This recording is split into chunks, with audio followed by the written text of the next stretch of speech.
Muchas gracias, doctor Calva. Vamos a empezar el módulo de hígado.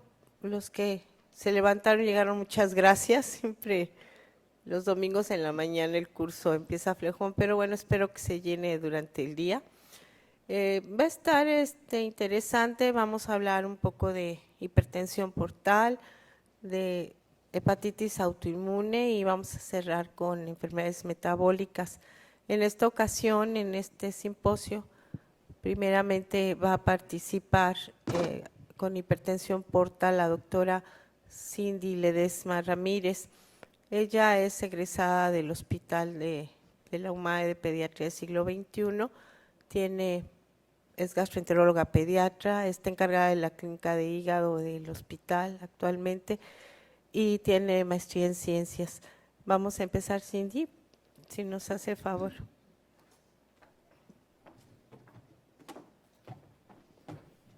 Buenos días, muchas gracias al comité organizador por su invitación.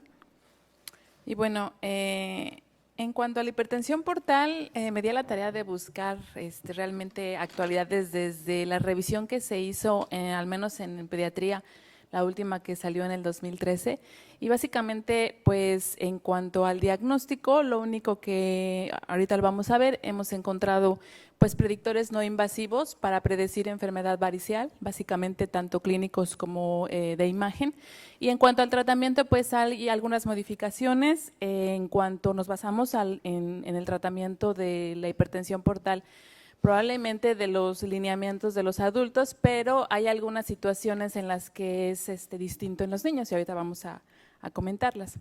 El objetivo en esta plática pues es establecer el diagnóstico de hipertensión portal en pediatría, estudios nuevos sobre métodos predictores no invasivos para enfermedad varicial, tanto intra como extrahepática, recomendaciones del tratamiento de enfermedad varicial y recomendaciones del tratamiento quirúrgico. Nada más como un recordatorio, pues la hipertensión portal es el incremento de la presión hidrostática en el sistema arterial, en el sistema venoso portal, perdón, tanto en su resistencia y en su flujo. Y normalmente la presión de la vena porta la encontramos entre un 5 y 10 milímetros de mercurio, algunos autores refieren hasta de entre 7 y 10 milímetros de mercurio, y realmente lo que es el estándar de oro pues es la medición del gradiente de la presión de la vena hepática, perdón, de la vena porta. Realmente el parámetro es entre 1 y 6 milímetros de mercurio, algunos autores lo refieren entre 1 y 4 milímetros, o bien un aumento de la presión portal de más de 10 milímetros de mercurio y del gradiente de más de 4 milímetros de mercurio. Sin embargo, como sabemos, pues la medición de la presión de la vena porta, del gradiente de la vena porta, pues es un método invasivo y es una técnica un poco difícil y poco práctica, no todos los centros lo tienen en cuanto a pacientes pediátricos, por lo tanto, realmente en pediatría nosotros hacemos el diagnóstico con signos indirectos de hipertensión portal. Nada más como recordatorio también, la hipertensión portal, recordemos que la dividimos en tres fases dependiendo del sitio de obstrucción, tanto prehepática, intrahepática y en esta sinusoidal, presinusoidal y sinusoidal y poshepática.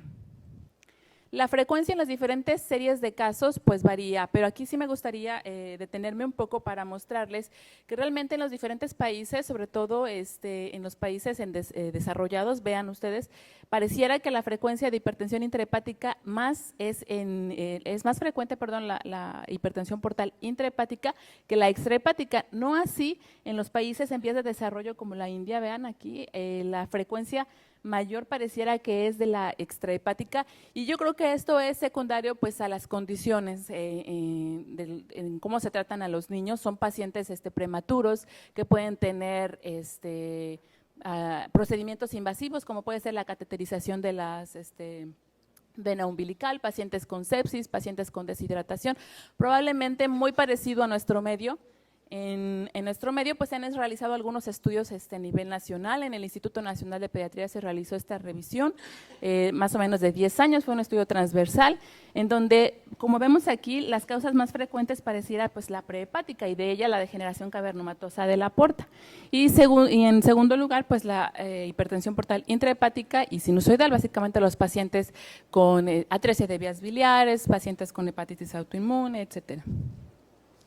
En nuestro hospital de pediatría también se hizo una revisión en los últimos 6 meses, en donde encontramos que igualmente pareciera en la revisión de expedientes que la frecuencia es igual, pero aquí me detengo para comentarles que en cuanto a la presión de hipertensión portal prehepática, pues la degeneración cavernomatosa sigue siendo en nuestro hospital la principal causa de esta enfermedad. Y bueno, nada más como recordatorio también, el diagnóstico, como les comentaba, como no contamos con métodos invasivos, el diagnóstico de hipertensión portal pues es clínico. Y básicamente la mayor parte de los pacientes, casi el 90%, van a debutar con sangrado de tubo digestivo. Podemos encontrar pacientes con esplenomegalia en un 25% e hiperesplenismo hasta en un 20%. Es muy raro, pero también hay que recordar que la hipertensión portal podemos también encontrarla con pacientes con ictericia, con ascitis, incluso pueden presentarse sin enfermedad intrahepática o bien con enfermedad intrahepática. Y todavía tenemos hasta un 50% de pacientes en donde la causa no se conoce. En los laboratorios podemos encontrar datos de hiperesplenismo con disminución de las líneas celulares, básicamente lo primero pues es la trombocitopenia y de forma secundaria se van disminuyendo también por secuestro esplénico las demás líneas celulares. Los pacientes que tienen enfermedad hepática podemos encontrarlos con transaminasemia, con elevación de fosfatasa y de GGT y con alteraciones en los niveles de albúmina, disminuciones en los niveles de albúmina, y hasta en un 40% también hay que pensar que estos pacientes van a tener trastornos de coagulación, básicamente deficiencias de proteínas, C, S, antitrombina 3, y actualmente pues también se están buscando mutaciones de genes que están codificando para estas proteínas. En esta revisión también que se hizo en pacientes de Egipto, vemos cuáles son las causas también más frecuentes. Como ven ustedes, la mayor parte de los pacientes se presentan con sangrado de tubo digestivo.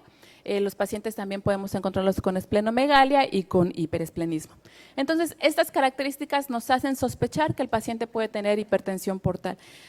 Hay otros métodos no invasivos, como el ultrasonido Doppler, que nos tiene una sensibilidad del 91% y una especificidad del 100% para encontrar la obstrucción en el caso de hipertensión portal prehepática. Y podemos realizar otros estudios, pero básicamente esos estudios están, sobre todo la tomografía y la angioresonancia, están dirigidos para ver la anatomía del sistema portal, sobre todo en aquellos pacientes que van a ser sometidos a un evento quirúrgico, un tratamiento quirúrgico.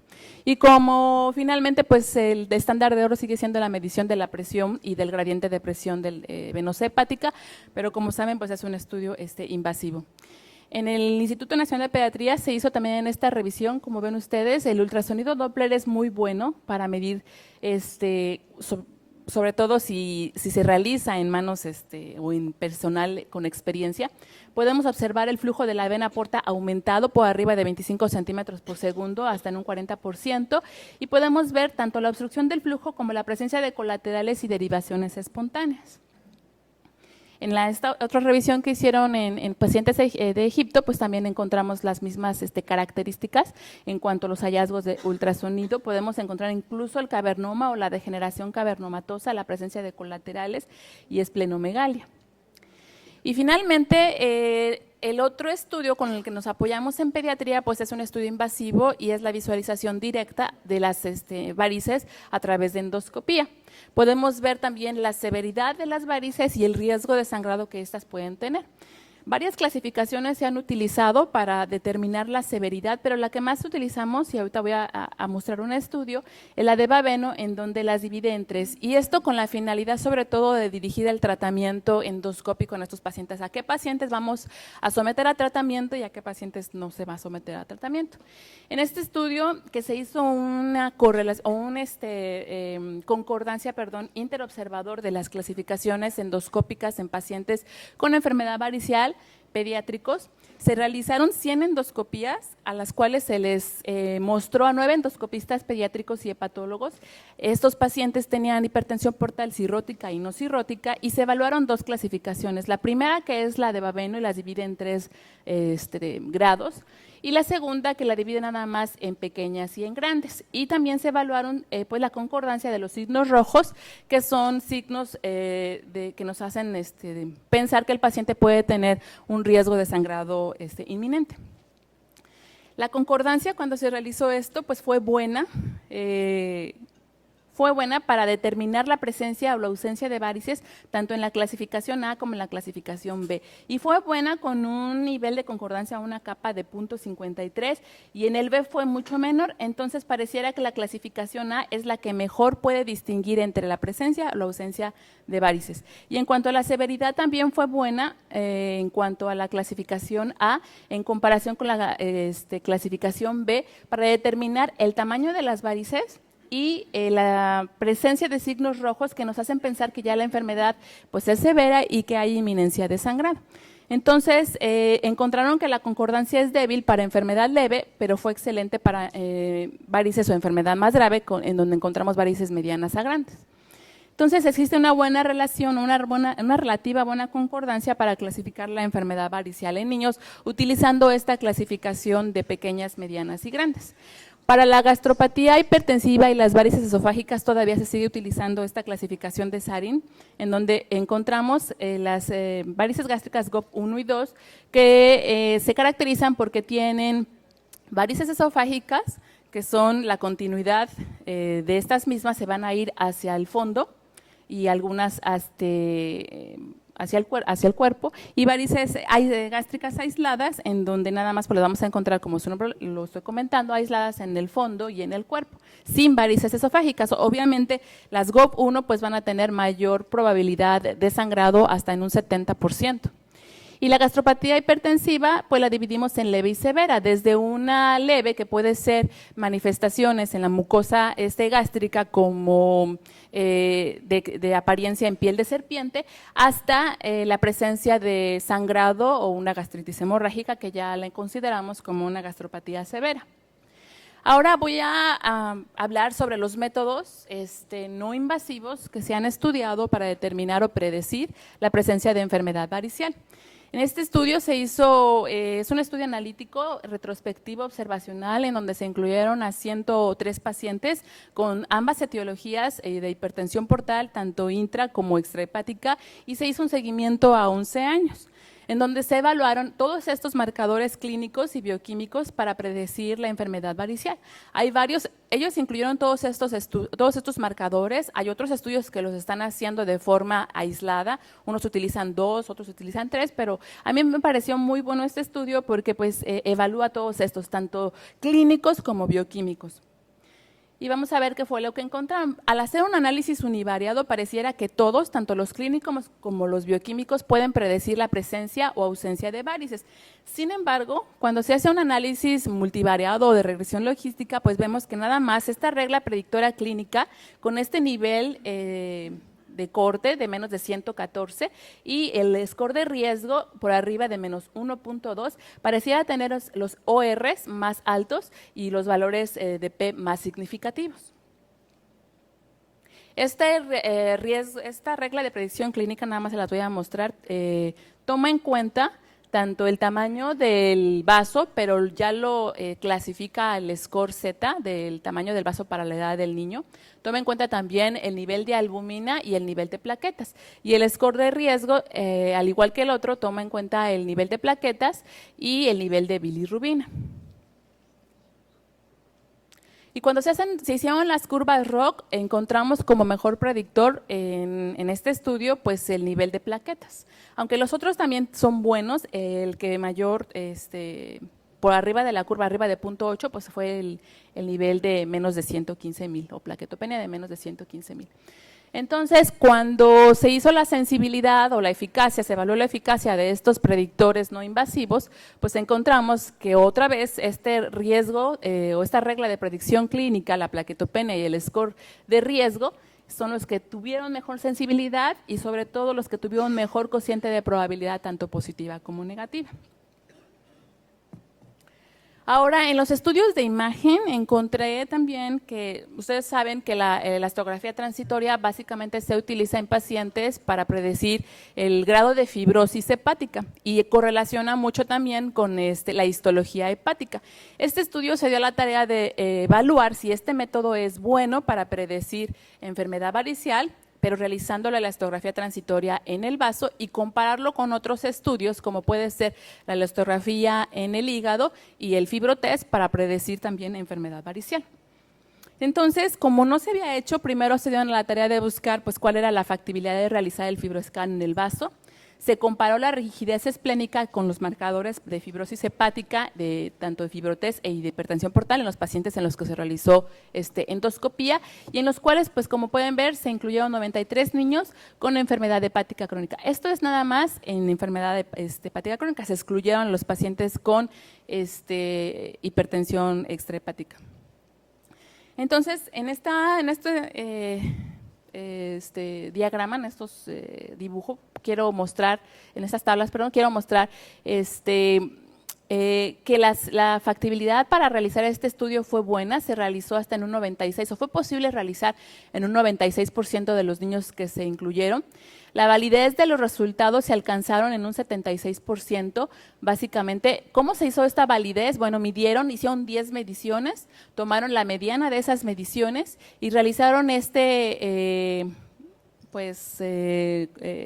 división, por decirlo así, en donde para determinar cuál era la validez de estos resultados, midieron el rango intercuartílico y lo dividieron entre la mediana y si esta relación era menor del 30%, ya la consideraban con que los resultados eran válidos. Y cuando se comparó de los pacientes que resultaron válidos, que tuvieron los resultados válidos, cuando se hicieron una comparación entre estos dos pacientes, encontramos que la mayor probabilidad de resultados válidos fueron en aquellos pacientes que tuvieron una enfermedad hepática. Sin embargo, cuando se comparó con los controles no hubo una significancia estadística, o sea, podemos determinar que puede realizarse o no hay diferencia para realizar este estudio en pacientes controles y en pacientes con enfermedad hepática. Y básicamente lo que influyó más en la validez de los estudios en los pacientes con enfermedad hepática pues fue la esplenomegalia. Después se hizo una relación para ver primero cuál era el nivel de rigidez esplénica en pacientes con enfermedad hepática crónica y en pacientes con control o los pacientes controles, encontrando pues una rigidez de 54 kilopascales que fue mucho mayor en los pacientes con enfermedad hepática crónica. Y también encontramos que esta rigidez fue mayor en los pacientes que tenían esplenomegalia en comparación con aquellos que tenían un nivel o un tamaño normal del vaso. Y una relación pareciera aquí, o una correlación positiva, entre más rigidez, pues más valor del fibroscan. El fibroscan que utilizaron ellos tiene un valor máximo de 75 kilopascales, pero si ven aquí estos puntitos, pues se ve una correlación directa. Y luego se evaluó entonces a estos pacientes que se realizaron endoscopía, pues cuál era la correlación entre esta rigidez esplénica y la presencia o la ausencia de varices. Y como podemos ver aquí, los pacientes en los que no tenían, o los que tenían varices, pues tenían los niveles mucho más altos de rigidez esplénica en comparación con los pacientes que no tenían varices. Pero lo que fue más interesante en este estudio a mí me pareció, es que aquellos pacientes que no tenían endoscopía, vean todo el rango que puede tener el fibroscan, y entonces con esto podemos sospechar que estos pacientes pues pueden tener enfermedad varicial y aún no se les hace una endoscopía y en cualquier momento pueden sangrar, ¿no? Entonces esto es muy importante, pareciera que pudiéramos utilizar este estudio como predictor de la presencia de enfermedad varicial. Igualmente, el sangrado varicial se correlacionó más con la rigidez esplénica, con valores mayores de rigidez esplénica, y los valores por arriba de 75 o 75 kilopascales fueron más frecuentes en los pacientes que tenían sangrado varicial. Como punto de corte, ellos encontraron que pareciera que por debajo de 60 kilopascales los pacientes no tienen sangrado gastrointestinal y nosotros podemos pensar que probablemente ahí todavía las varices están pequeñas. Cuando se hizo entonces la comparación con los otros dos estudios, que fue la elastografía hepática y el fibrotest, estos estudios no fueron capaces de diferenciar la presencia o la ausencia de varices y obviamente el sangrado varicial, pero si se comparan con la elastografía que se hizo en el vaso, pues sí fueron muy buenos para determinar la esplenomegalia.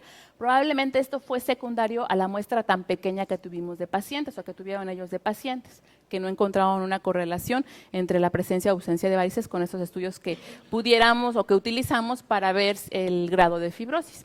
Entonces, como conclusión, la elastografía transitoria esplénica pudiera ser factible en niños y puede reflejar el grado y la presencia de complicaciones. Entonces, pues podemos nosotros, a lo mejor si es posible, realizar, no sé, algunos otros estudios utilizando este método no invasivo para predecir la presencia de varices. Y ahora voy a tratar sobre el tratamiento de hipertensión portal, tanto en enfermedad hepática crónica como obstrucción o por obstrucción de la extrahepática.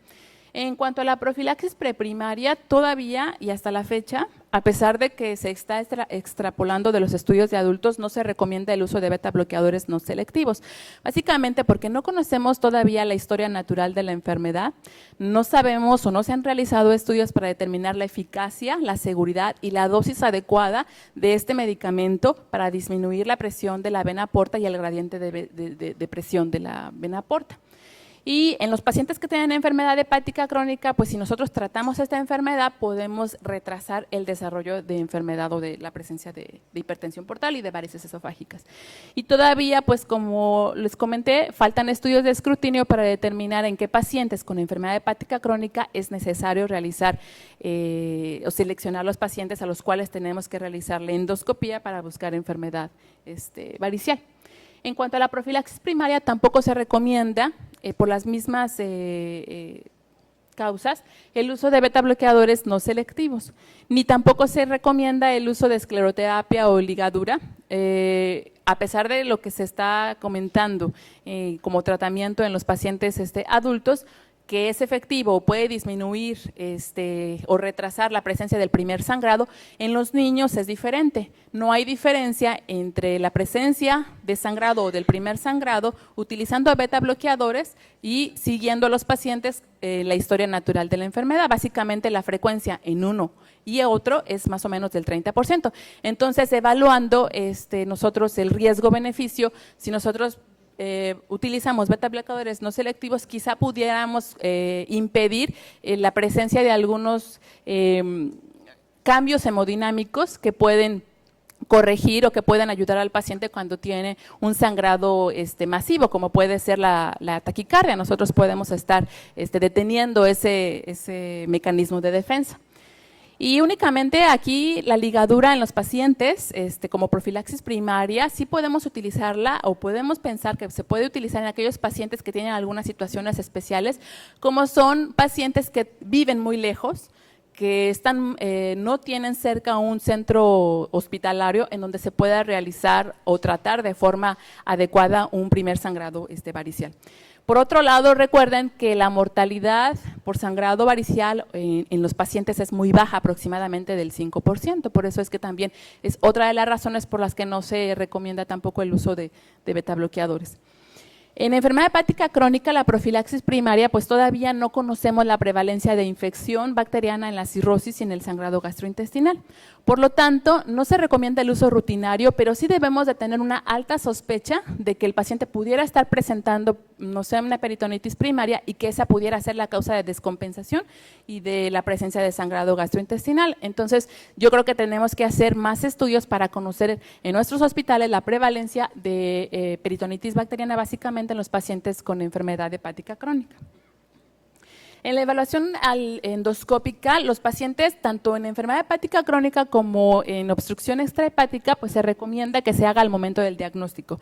En los pacientes que ya tienen un sangrado gastrointestinal, pues en las primeras 24 horas, obviamente con estabilidad hemodinámica. Y si nosotros vemos en los pacientes que tienen una obstrucción extrahepática y que tienen varices, y estas varices son pequeñas, se recomienda que el seguimiento se haga cada año o cada 2 años. En cuanto a la evaluación del pronóstico, todavía nos hacen falta estudios prospectivos para determinar pues, cuáles pueden ser los factores predictores de falla al tratamiento de, endoscópico, la historia natural, la mortalidad de estos pacientes. Para el manejo del sangrado gastrointestinal agudo se utilizan varias drogas vasoactivas, sin embargo, la que más se ha utilizado en los pacientes pediátricos pues sigue siendo el octreotide. Este medicamento debe de utilizarse hasta 5 días, una vez que el paciente está sangrando, e ir disminuyendo cada 24 horas, más o menos entre un 50 y un 25% la dosis. No debe de suspenderse de forma inmediata. Otros medicamentos, también otro aspecto importante es que este medicamento, esta droga vasoactiva, siempre debe de combinarse en el sangrado agudo con un tratamiento endoscópico. Otro medicamento que se ha utilizado también, o que se ha reportado que se puede utilizar, es la terlipresina. Sin embargo, únicamente se han reportado series de casos en los pacientes que tienen choque séptico y que tienen sangrado gastrointestinal, por lo tanto no se recomienda su uso como rutinario en enfermedad varicial. La sonda de Sengstack-Blackmore únicamente la utilizamos de forma temporal en un sangrado masivo, no más de 24 horas, o bien como un puente para la realización del trasplante hepático, sobre todo por las complicaciones que podemos tener con el manejo de esta sonda. En los pacientes que tienen un sangrado agudo, la transfusión de hemoderivados, recuerden que no debemos de sobrecargar a los pacientes porque puede haber mayor riesgo de sangrado. Entonces, el objetivo es mantener una hemoglobina máximo de 8 miligramos por decilitro. Y lo mismo pasa con con el plasma. A veces nosotros queremos corregir esas pruebas de coagulación que están alteradas, sobre todo en los pacientes con enfermedad hepática crónica. Y el objetivo no es corregirla, es únicamente una ayuda. Y sobre todo si nosotros en los pacientes que tienen alguna deficiencia o que nosotros corroboramos que tienen deficiencia, en esos casos pues sí tienen que utilizarse. En el caso de la vitamina K también, cuando nosotros documentamos que hay deficiencia en los pacientes que tienen enfermedad hepática crónica, y la transfusión de plaquetas solamente se recomienda cuando el nivel está por debajo de 20,000. En cuanto a lo del manejo de la anticoagulación en los pacientes con obstrucción extrahepática, solo se recomienda cuando tengamos un estado protrombótico documentado, es decir, de forma rutinaria o empírica no se recomienda en los casos en donde la hipertensión portal extrahepática es de causa idiopática y pensamos que a lo mejor pudiera tener un efecto o una alteración en las pruebas de coagulación o en las proteínas de coagulación. Y la trombolisis local, pues todavía no hay evidencia para recomendar su uso en el manejo de los pacientes con hipertensión portal extrahepática. En cuanto a la profilaxis secundaria, tampoco se recomienda el uso de beta bloqueadores no selectivos, ni como homoterapia, ni combinada con tratamiento endoscópico. Y el tratamiento endoscópico de primera línea en los pacientes con enfermedad hepática crónica pues sigue siendo la ligadura de varices, y únicamente cuando es técnicamente imposible realizar una ligadura, sobre todo en pacientes menores de 10 kilos, pues se debe de realizar u optar por la escleroterapia. En el caso de los pacientes con obstrucción extrahepática, tanto la escleroterapia como la ligadura tienen la misma eficacia para controlar el sangrado agudo. Y esta pues debe de realizarse en las primeras 12 a 24 horas en los pacientes que se encuentran hemodinámicamente estables. Si nosotros pensamos, a lo mejor la escleroterapia pudiera tener más efectos adversos que la ligadura, pero no se han encontrado diferencias en cuanto a la efectividad del manejo del primer sangrado. Para prevenir el resangrado en los pacientes con enfermedad hepática crónica, pues se ha utilizado también como primera línea la ligadura de varices esofágicas. No se recomienda el uso de beta bloqueadores no selectivos como monoterapia, ni tampoco con tratamiento endoscópico. Ahora bien, ¿cómo debe de ser o cómo se ha recomendado que se realice este tratamiento para prevenir el sangrado? En el caso de los pacientes con enfermedad hepática crónica, debe de realizarse cada 2 a 4 semanas en 5 sesiones para tratar de erradicar la enfermedad varicial. Pero si falla este tratamiento, pues entonces hay que pensar ya en un tratamiento alternativo quirúrgico, alguna derivación portosistémica. Puede utilizarse la escleroterapia, como comenté, igualmente si no es posible realizar la ligadura por dificultades técnicas. Y en el caso de los pacientes con enfermedad o con hipertensión portal extrahepática, la escleroterapia se recomienda que se realice de 3 a 7 sesiones con una eficacia en la erradicación hasta del 100%, y estos pacientes pensar que pueden tener recurrencia hasta en un 40% si nosotros encontramos que hay varices gástricas. En la ligadura se recomienda de 2 a 4 sesiones para el control del sangrado con la misma eficacia en la erradicación, y finalmente pues no hay diferencia en el control del sangrado para erradicar las varices esofágicas tanto en la escleroterapia como en la ligadura. Ahora bien, ¿cómo determinamos que hay falla al tratamiento? En los primeros 5 días, cuando hay sangrado, nosotros podemos considerar que hay falla al tratamiento. Cuando tenemos que realizar una segunda endoscopia terapéutica o 2 intentos del mismo tratamiento endoscópico, o un paciente que requiere o que tiene más de 3 o más sangrados que requieren tratamiento endoscópico o transfusión de sangre, o la presencia de hematemesis o los pacientes que tienen una sonda nasogástrica en las cuales se aspire hasta 2 mililitros por kilo hora o más de 100 mililitros de sangre fresca en las primeras 2 horas que se realiza la endoscopía. En estos casos podemos considerar que el paciente pues se encuentra con falla al tratamiento. ¿Qué realizar entonces cuando pasa eso? En los pacientes con enfermedad hepática crónica se ha propuesto la utilización de TIPS o del shunt intrahepático transyugular. Entonces tratamiento podemos utilizarlo, o se recomienda que se utilice en pacientes que tienen buen pronóstico y que no tienen una posibilidad de tratamiento quirúrgico a corto plazo, o puede utilizarse también como un puente para trasplante hepático en pacientes con mal pronóstico. Si falla el TIPS, nosotros pues ya tenemos que pensar en la derivación portosistémica, y sobre todo los mejores candidatos son los que tengan mejor pronóstico a 5 años. Y finalmente, si el sangrado varicial es recurrente y tiene comorbilidades, pues hay que realizar el trasplante hepático. Y en el caso de los pacientes con obstrucción extrahepática, pues si falla el tratamiento endoscópico, podemos pensar ya en una derivación portosistémica. Rápidamente, nada más como comentario, el tratamiento de las varices gástricas en pacientes pediátricos, pues se ha utilizado el cianocrilato con buenos resultados en ambos grupos. Y las comorbilidades, el tratamiento de las complicaciones de hipertensión portal, como son el hiperesplenismo y la biliopatía. En el caso del hiperesplenismo, pues nada más estas son las indicaciones: cuando hay esplenomegalia, cuando hay disminución o hay trombocitopenia o hay datos de hiperesplenismo, cuando hay un sangrado que no se puede tratar con medicamentos y con tratamiento endoscópico, y cuando nosotros encontramos en los estudios de imagen los datos de esplenomegalia. El tratamiento quirúrgico no se recomienda esplenectomía como monoterapia, siempre se debe de realizar una derivación esplenorenal, y estas son las indicaciones para realizar el tratamiento quirúrgico. En el caso de la biliopatía, pues cuando es asintomática no se recomienda el tratamiento. Cuando es sintomática podemos realizar CEPRES con esfinterectomía o colocaciones de stent, o incluso un bypass hepatoyeyunal. Y en cuanto al tratamiento quirúrgico, pues las principales indicaciones han sido el resangrado de las varices, que no se puede controlar con tratamiento endoscópico y con medicamentos, varices esofágicas, varices gástricas, fúndicas, y otros como pueden ser las varices colónicas, y la biliopatía, por ejemplo, también es otra indicación para el tratamiento quirúrgico. Las principales cirugías que se pueden utilizar pues son la mesocava y la cirugía de Warren, que es la distal, esplenorenal distal.